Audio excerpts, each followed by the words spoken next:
Nestor Serrano walks on the upstairs floor of his home, where the walls were blown off in the aftermath of Hurricane Maria in Yabucoa, Puerto Rico, on September 26, 2017. Gerald Herbert AP, by Jennifer Rubin. Jennifer Rubin, opinion writer reporting from a center-right perspective. Email bio follow opinion writer. September 13 at 11:01 a.m. on Thursday morning, President Trump showed once again that he lacks even a tangential relationship with reality. 3,000 people did not die in the two hurricanes that hit Puerto Rico. When I left the island, after the storm had hit, they had anywhere from 6 to 18 deaths. As time went by, it did not go up by much.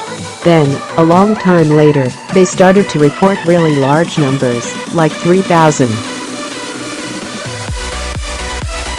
Donald J. Trump, at Trump, September 13, 2018. He continued, "This was done by the Democrats in order to make me look as bad as possible when I was successfully raising billions of dollars to help rebuild Puerto Rico. If a person died for any reason, like old age, just add them onto the list. Bad politics. I love Puerto Rico." Donald J. Trump, at Trump, September 13, 2018. To put it mildly, this is bonkers. There is no plot. Democrats didn't rig the studies. There is no basis for saying that they did. Democrats quickly denounced his outburst as rubbish, but so far Republicans are, as they are wont to do, hiding under their desks. When Trump makes palpably false statements, all the insider accounts, Michael Wolff's book, Bob Woodward's book, the anonymous op-ed in the New York Times, gain credibility.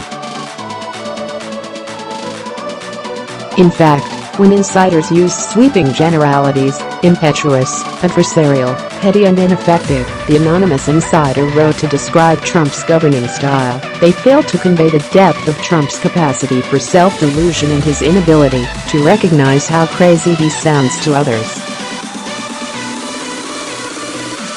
A paranoid but reality-based individual might think the death toll numbers were cooked, but he would recognize that he'd sound like a lunatic if he said so. Trump's outburst should remind us of several troubling facts. First, whether he is lying or is simply a victim of his own self-delusion that he is incapable of error is beside the point. He's not functioning as a president or any other officeholder should.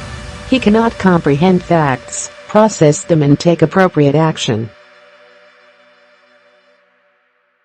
He is, in a word, non-functional. Second, the senior officials in his own administration, working diligently from within to frustrate parts of his agenda and his worst inclinations, as recounted in the anonymous Times op-ed, are kidding themselves. They are enabling someone with a weak grasp on reality to maintain the pretense of normalcy. Our allies see through the act. Our foes do too. When cogent decision-making is required by the chief executive, we are at the mercy of his whims and factors beyond our control, e.g.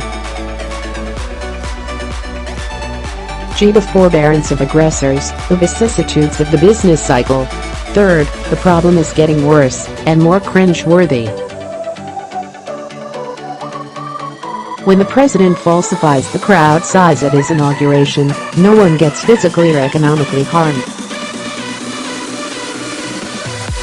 When he denies that his inattentiveness and sloth have contributed to thousands of deaths, problems don't get fixed, more Americans are put at risk, and the danger of future error increases dramatically.